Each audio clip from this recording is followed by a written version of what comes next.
Congress party को लेकर लोगों में जबरदस्त तरीके से उत्साह है कि भारतीय जनता पार्टी 10 से ज्यादा सीटें हिमाचल प्रदेश में नहीं ला पाएंगी। तो कांग्रेस पार्टी इतनी मजबूती के साथ चुनाव लड़ रही है कि भाजपा के होश उड़े हुए हैं। भारतीय जनता पार्टी ने जिस तरह से वादा खिलाफी की है जनता से, पर्यटन का मामला हो या फिर बेरोजगारी का मामला हो, महंगाई का मामला हो, ओल्ड पेंशन स्कीम एक बहुत बड़ा मुद्दा है। हिमाचल की जनता सरकार को रिपीट नहीं कर रही है।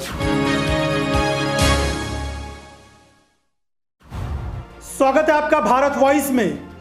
2 राज्यों के विधानसभा चुनाव ने हार जीत की संभावनाओं को लेकर भारतीय जनता पार्टी के दिग्गज नेताओं की हालत खराब है। गुजरात और हिमाचल प्रदेश से जैसी खबरें आ रही है, भारतीय जनता पार्टी के बड़े बड़े नेताओं के होश उड़े हुए हैं। प्रधानमंत्री नरेंद्र मोदी का गृह राज्य है गुजरात। पिछले 27 सालों से गुजरात में भाजपा की सरकार है और पिछले 8 सालों से प्रधानमंत्री डबल इंजन की बात कह के, गुजरात के विकास की बात कह के, लोगों को अलग अलग तरह की बातें कह के कि गुजरात में कोई बहुत बड़ी इंडस्ट्रीज आई है ऐसा नहीं है। तो ऐसा कोई बहुत बड़ा इंडस्ट्रियलाइजेशन कुछ सालों में हुआ है, कुछ डेवलपमेंट ज़्यादा हुआ है ऐसा नहीं है। ये बात सही है कि गुजरात में उन्नत गुजरात था, लेकिन आज एक चीज़ डेफिनेट है, जो उन्नति है उसमें जो मजदूर वर्ग हो या गरीब वर्ग हो या मध्यम वर्ग हो, उनको उसका बेनिफिट नहीं मिल रहा है और ये खाई बढ़ रही है। इधर हिमाचल प्रदेश में प्रधानमंत्री नरेंद्र मोदी ऐसा लगता है कि बेहद निराश हो गए हैं कि हिमाचल की जो खबरें आ रही है वो भाजपा के लिए बहुत अच्छी नहीं है। पहले ही पता चल रहा है कि हिमाचल प्रदेश में भाजपा बुरी तरीके से हार रही है। यहाँ खास करके बगावत, रिवायत और जो पुरानी पेंशन है, इसकी चर्चाएं खूब है। तो 20 से ज़्यादा ऐसे बागी विधायक हैं भारतीय जनता पार्टी के, ऐसे बागी नेता हैं जो चुनावी मैदान में हैं। ऐसी स्थिति में ये कहा जा रहा है कि इन तमाम नेताओं का ज़बरदस्त प्रभाव है अपने अपने क्षेत्रों में। इन लोगों ने भाजपा के बड़े नेताओं से नाराज़ होकर बगावत की है। प्रधानमंत्री नरेंद्र मोदी को फ़ोन करना पड़ गया विधायक को और उसके बाद वो वीडियो वायरल हुआ था। लेकिन इसके बावजूद भी अंदर ही अंदर क्या चल रहा है, कितनी सारी जोड़ तोड़ चीज़ें चल रही हैं, वो किसी को मालूम नहीं हो पाती हैं। लेकिन भाजपा अंदर खाने बहुत चिंता में है, परेशान है। तो इसलिए कहा जा रहा है कि अगर 2 दर्जन के करीब बागी विधायकों का ही असर होगा अपनी अपनी सीटों पर, तो इतनी सीटें तो कांग्रेस पार्टी आसानी से ऐसे ही जीत जाएगी।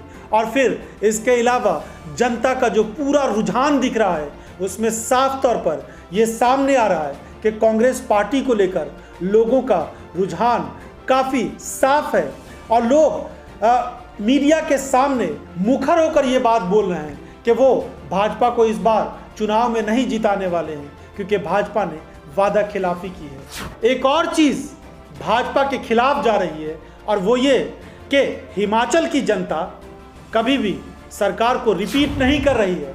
तो बदलने का जो रिवाज है, जो रिवायत है, उसकी वजह से भी कहा जा रहा है कि कांग्रेस पार्टी यहाँ पर सत्ता में आएगी। इसके अलावा कांग्रेस पार्टी ने जिस तरीके से अपना चुनावी घोषणा पत्र जारी किया है और पुरानी पेंशन स्कीम को लेकर कांग्रेस पार्टी ने जिस तरह से वादे किए और पुरानी पेंशन स्कीम को लेकर भाजपा ने जिस तरीके से वहाँ के लोगों की अनदेखी की है, ये भाजपा के लिए बेहद परेशानी वाला मुद्दा बन गया है। इसके अलावा हिमाचल प्रदेश की एक और बड़ी खूबी है कि वहाँ पर हिंदू मुसलमान नहीं हो रहा है, क्योंकि हिमाचल प्रदेश में मुसलमानों की जो आबादी है वो 3% से भी कम है। ऐसी स्थिति में चाहते हुए भी वहाँ के इस चुनाव को किसी भी तरीके से हिंदू मुसलमान करने की कोई भी कोशिश नाकाम हो सकती है। तो वहाँ पर विकास के मुद्दों पर चुनाव हो रहा है। वहाँ पर पिछले 5 सालों के आकलन को लेकर चुनाव हो रहा है और प्रधानमंत्री नरेंद्र मोदी ने पिछले विधानसभा चुनाव में जनता से जो वादे किए थे, उन वादों को लेकर वहाँ चुनाव हो रहा है। तो ऐसी स्थिति में जनता देख रही है कि आपने पिछले 5 सालों में क्या काम किया।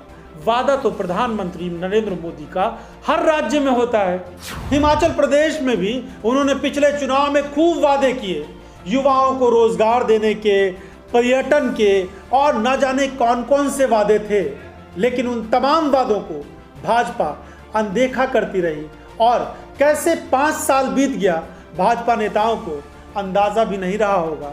और अब 5वें साल में जब ये चुनाव हो रहा है तो कांग्रेस पार्टी इतनी मजबूती के साथ चुनाव लड़ रही है कि भाजपा के होश उड़े हुए हैं। कांग्रेस पार्टी का चुनावी मैनिफेस्टो भी गजब का बनाया गया है और जिस तरह से वादे कांग्रेस की तरफ से किए जा रहे हैं, लोगों को विश्वास हो रहा है कि कांग्रेस उन वादों को जरूर पूरा करेगी। उधर मल्लिकार्जुन खड़गे भी हिमाचल प्रदेश के दौरे पर हैं। वो लोगों से बातचीत कर रहे हैं, जो उम्मीदवार हैं उनसे चर्चा करके हालात का जायजा ले रहे हैं और समझने की कोशिश कर रहे हैं कि किस तरीके से कांग्रेस इस चुनाव को लड़ रही है। कार्यकर्ताओं के अंदर जो उत्साह है, नेताओं के चुनाव लड़ने का जो तरीका है और कांग्रेस को फिर से सत्ता में लाने के लिए जिस तरह से जनता आतुर दिख रही है, उसको लेकर कांग्रेस के अध्यक्ष काफ़ी खुश नजर आ रहे हैं। और कहा जा रहा है कि मल्लिकार्जुन खड़गे ने भी उम्मीद जताई है कि इस बार भाजपा शायद हिमाचल प्रदेश में दहाई का आंकड़ा भी ना पार कर पाए। जी हाँ, ये बहुत बड़ी खबर है, इसलिए क्योंकि जिस तरह से कांग्रेस के बड़े बड़े नेताओं ने हिमाचल प्रदेश का दौरा किया है और अब कांग्रेस के अध्यक्ष मल्लिकार्जुन खड़गे दौरा कर रहे हैं, तो उन्होंने ये उम्मीद जताई है कि भारतीय जनता पार्टी 10 से ज़्यादा सीटें हिमाचल प्रदेश में नहीं ला पाएंगी, क्योंकि जिस तरह के हालात वहां पर बने हैं उसमें भाजपा का सुपड़ा एक तरीके से साफ होने वाला है। 68 विधानसभाएं हिमाचल प्रदेश में, जिसमें से 44 सीटों पर हिमाचल प्रदेश में भाजपा ने जीत दर्ज की थी। मगर इस बार कहा जा रहा है कि 10 सीटें भी अगर भाजपा को मिल जाए तो बहुत बड़ी बात होगी, क्योंकि कांग्रेस पार्टी को लेकर लोगों में ज़बरदस्त तरीके से उत्साह है और भारतीय जनता पार्टी ने जिस तरह से वादा खिलाफी की है जनता से, पर्यटन का मामला हो या फिर बेरोजगारी का मामला हो, महंगाई का मामला हो, इस पहाड़ी राज्य में ओल्ड पेंशन स्कीम एक बहुत बड़ा मुद्दा है जिसको भाजपा ने मिस कर दिया। लेकिन कांग्रेस ने लोगों को भरोसा जता दिया है कि इस पर वो काम करेगी। कि राज्य के जो नेता हैं वो उस हिसाब से काम नहीं कर पाए, चाहे राष्ट्रीय अध्यक्ष जेपी नड्डा का गृह क्षेत्र हो या फिर केंद्रीय मंत्री अनुराग ठाकुर हो या फिर राज्य के मुख्यमंत्री जयराम ठाकुर हो, इन तमाम लोगों ने सही तरीके से जनता के बीच अपनी पैठ नहीं बनाई, लोगों से सही तरीके से उनकी उम्मीदों पर ये लोग खड़े नहीं उतरे। इसकी वजह से अब लोगों में निराशा है, नाउमीदी है और उसका साफ असर भारतीय जनता पार्टी को लेकर और बीजेपी के इस चुनाव पर पड़ रहा है। इसीलिए प्रधानमंत्री नरेंद्र मोदी ने खुद हिमाचल प्रदेश का मोर्चा संभाला है। उधर पीएम मोदी को गुजरात भी देखना है, जहां पर विधानसभा चुनाव उनके लिए, उनकी प्रतिष्ठा के लिए बेहद खास है।